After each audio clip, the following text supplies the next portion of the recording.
warahmatullahi wabarakatuh. Halo teman-teman semua, apa kabar hari ini? Semoga selalu sehat ya. Kami dari kelompok 6 dari kelas 1 Banners ingin mempresentasikan mengenai enzim, koenzim, dan oksidasi biologi pada mata kuliah ilmu biomedik dasar. Sebelum mulai materi tersebut, izinkan saya memperkenalkan anggota kelompok kami yang dianggotakan oleh Aidatul Fitriah, Aisyah Ayuningrum, Amelia Cynthia Pasaribu, Amar Tifari Ramadan, Laili Pridayuni, Marsyanda Kaila, dan Mediana Eka Putri. Langsung saja kita simak materi tersebut. Yuk langsung ke videonya.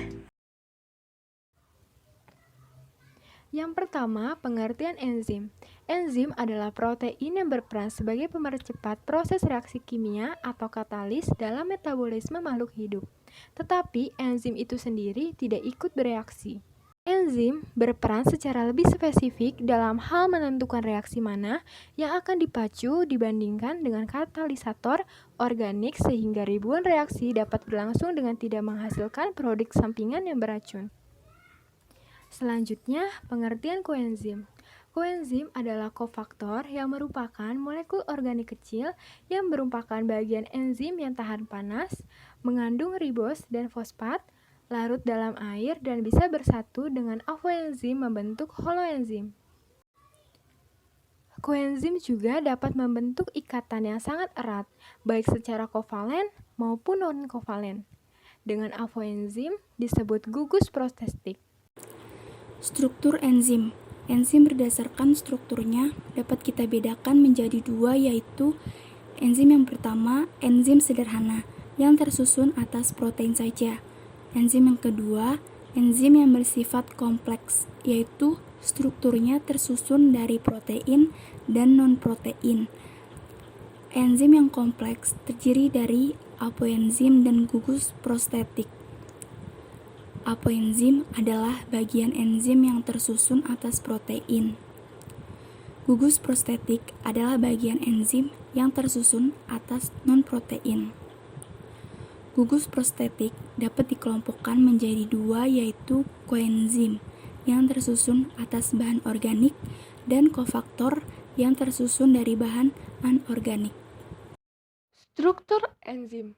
Enzim berdasarkan strukturnya dapat kita bedakan nih menjadi dua, yaitu satu, enzim sederhana yang tersusun atas protein saja. Dua, enzim yang bersifat kompleks, yaitu strukturnya tersusun dari protein dan non-protein. Enzim yang kompleks terdiri dari apoenzim dan gugus prostetik. Apoenzim adalah bagian enzim yang tersusun atas protein. Gugus prostetik adalah bagian enzim yang tersusun atas non-protein. Gugus prostetik dapat dikelompokkan nih menjadi dua, yaitu koenzim tersusun dari bahan organik dan kofaktor tersusun dari bahan anorganik. Bisa kita lihat ya, di PPT itu ada 7 golongan enzim berdasarkan daya katalisis. Yang pertama ada oksidoreduktase, yang kedua ada transferase, yang ketiga ada hidrolase, yang keempat ada liase, yang kelima ada isomerase, yang keenam ada ligase atau sintetase, yang ketujuh ada polimerase. Nah, kita akan membahas yang pertama dulu nih. Nah, yang pertama itu ada oksidoreduktase. Tipe reaksinya yaitu enzim mengkatalisis reaksi oksidasi sampai reduksi yang merupakan pemindahan enzim ke enzim atau ke oksigen. Sebagai contoh adalah enzim transfer, oksidase, dan proksidase atau katalase. Ada beberapa macam enzim elektron transverse oksidase, yaitu enzim oksidase, oksigenase, hidroksilase, dan dehidrogenase. Yang kedua ada transferase. Tipe reaksinya yaitu transferase mengkatalisis pemindahan gugus molekul dari suatu molekul ke molekul yang lain. Sebagai contoh adalah beberapa enzim sebagai berikut nih. Ada transminase adalah transferase yang memindahkan gugus amina. Kalau yang B ada transfosforilase adalah transferase yang memindahkan gugus fosfat. Yang C ada transasilase adalah transferase yang memindahkan gugus asil. Yang ketiga ada hidrolase tipe reaksi yaitu enzim mengkatalisis reaksi-reaksi hidrolisis. Dengan contoh enzimnya adalah A-karboksiliesterase adalah hidrolase yang menghidrolisis gugusan ester karboksil. Yang B ada lipase adalah hidrolase yang menghidrolisis lemak ester lipida. Yang C ada peptidase adalah hidrolase yang memindahkan menghidrolisis protein dan polipeptida. Nah, yang keempat ini ada liase. Tipe reaksinya yaitu enzim yang berfungsi untuk mengkatalisis pengambilan atau penambahan gugusan dari suatu molekul tanpa melalui proses hidrolisis.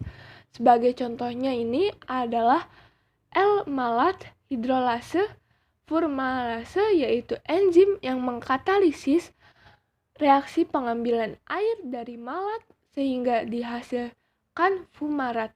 Yang B-nya itu ada dekarboksiliase yaitu enzim yang mengkatalisis reaksi pengambilan gugus karboksil. Nah, yang kelima itu ada isomerase. Tipe reaksinya yaitu isomerase meliputi enzim-enzim yang mengkatalisis reaksi isomerisasi. Contohnya itu ada A. Rasemase merubah satu alanin menjadi D-alanin. Yang B.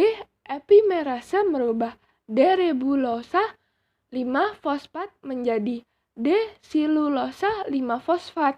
Yang C ada cis-trans isomerase merubah transmetinal menjadi cis-rentolal. Yang D ada intramolekul ketol isomerase merubah degliserase dehid 3-fosfat menjadi dehidroksiaseton fosfat. Yang E ada intramolekul transferase atau mutase merubah metilmalonyl-CoA menjadi suksinil-CoA. Yang keenam nih, ligase, enzim mengkatalisis reaksi penggabungan dua molekul dengan dibebaskannya molekul pisofosfat dari nukleosida trifosfat. Sebagai contoh adalah enzim asetat.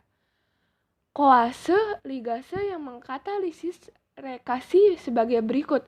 Asetat plus CoA-SH plus ATP menjadi asetil-CoA plus AMP plus P-P. Nah, yang terakhir nih, yang ketujuh, yaitu polimerase. Menggabungkan monomer sehingga terbentuknya polimer. Selanjutnya, kita akan membahas faktor yang mempengaruhi enzim dan koenzim. Di awal tadi, kita sudah mengetahui bersama bahwa struktur dasar enzim adalah protein, sehingga dalam bekerjanya sangat dipengaruhi oleh beberapa hal. Yang pertama ada derajat keasaman atau pH. Enzim bekerja pada pH tertentu, umumnya pada pH netral, kecuali beberapa jenis enzim yang bekerja pada suasana asam atau suasana basah.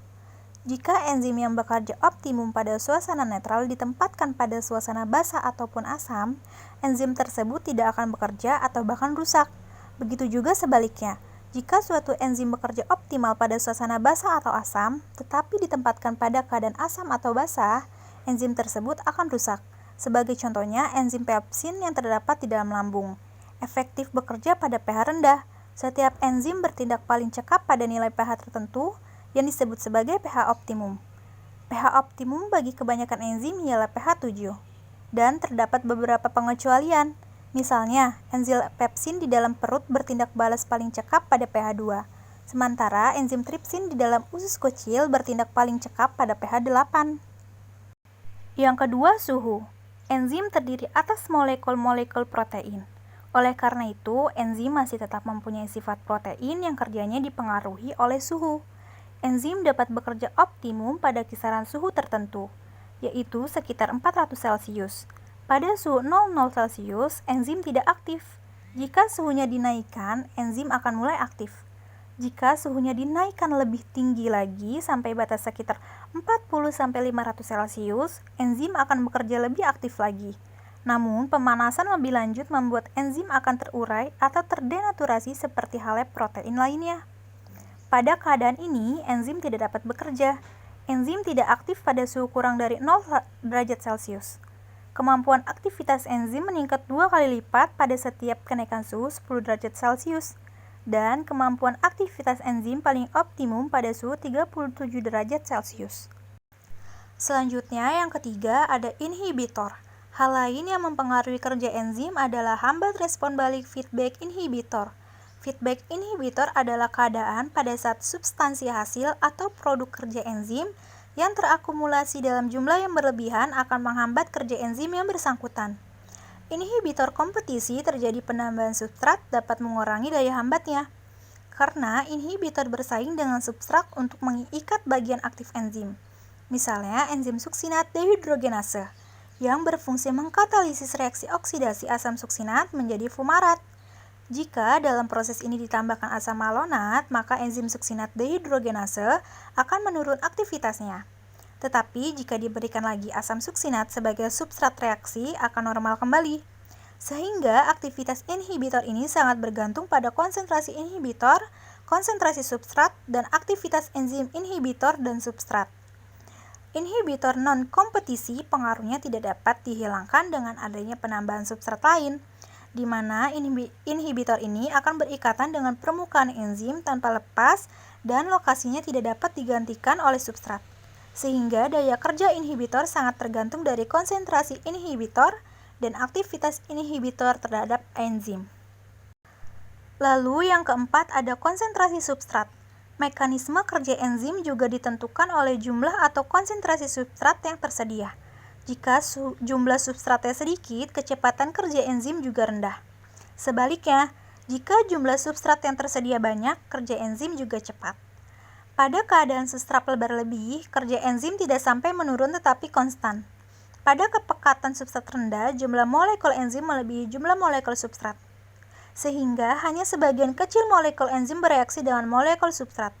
Apabila kepekatan substrat bertambah, maka molekul enzim dapat bereaksi lebih banyak dengan molekul substrat sehingga dapat mencapai kadar maksimal reaksi enzim. Dan penambahan kepekatan substrat selanjutnya tidak akan meningkatkan aktivitas enzim karena kepekatan enzim sudah jenuh.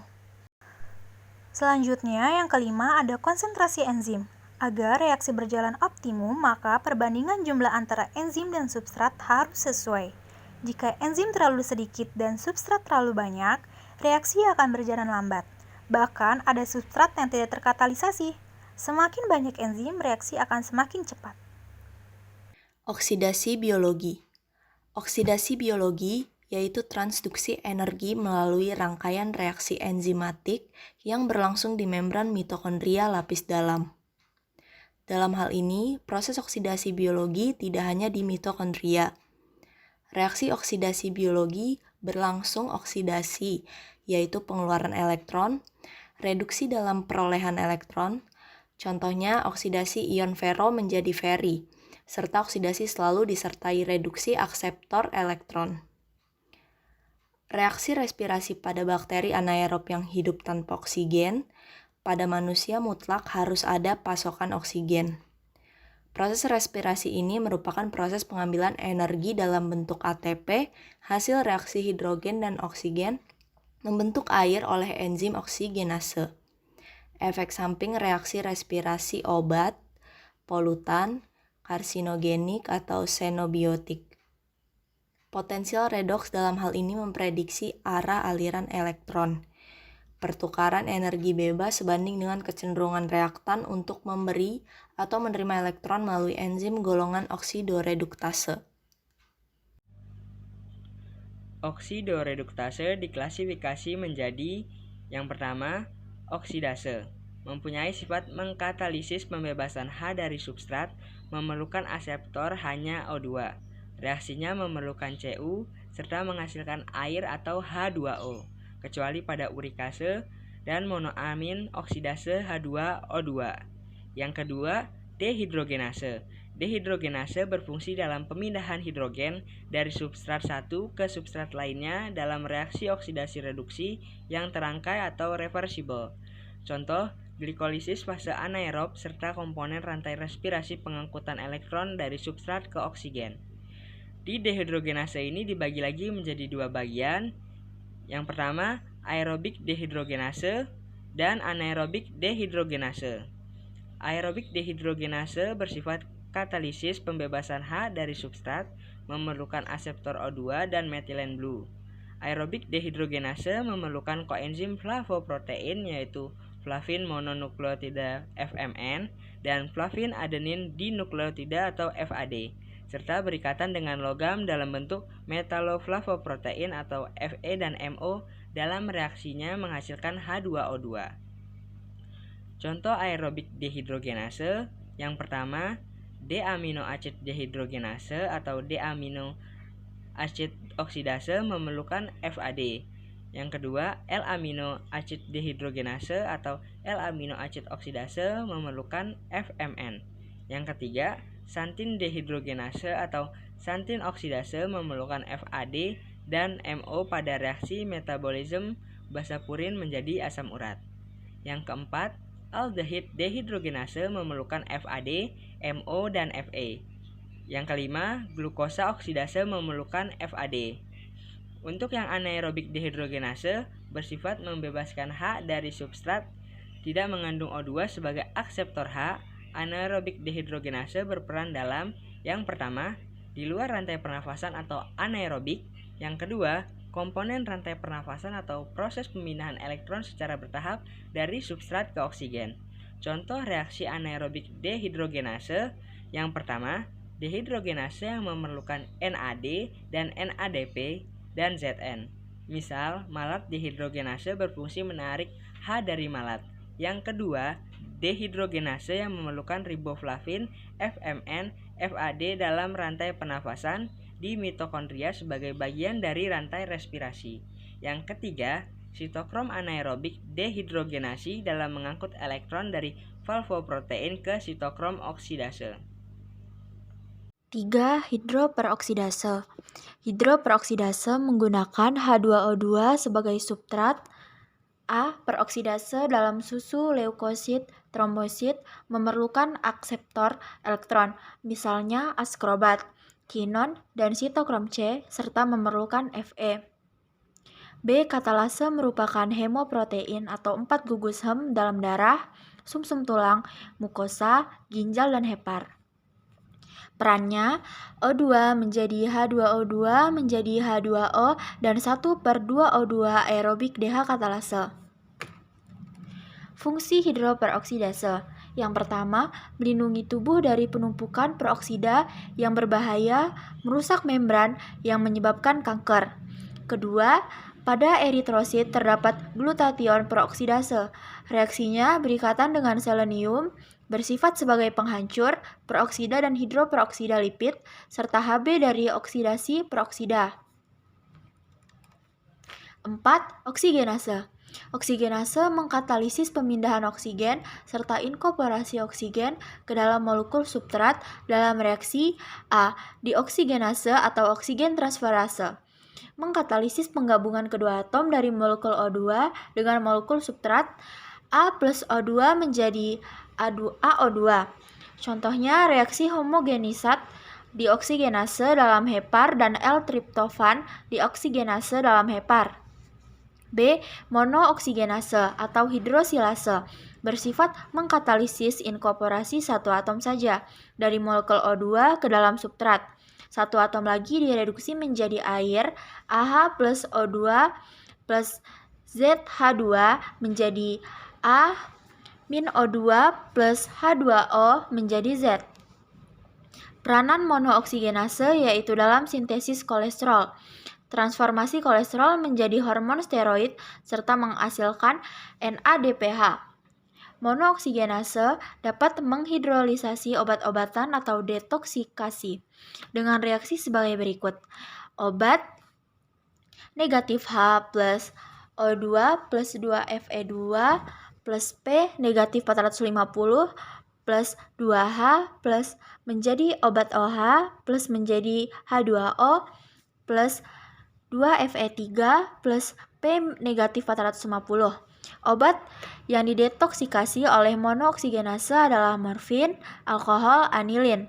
Dalam reaksi alkohol, dehidrogenase atau NAD dalam oksidase alkohol, serta katalase dalam peroksisom dalam memecah H2O2 dalam mengoksidasi alkohol.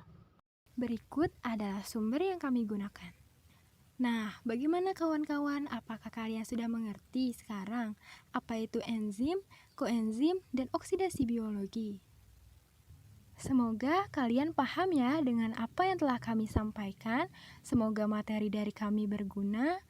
Cukup sekian, bila ada salah kata mohon dimaafkan. Wassalamualaikum warahmatullahi wabarakatuh.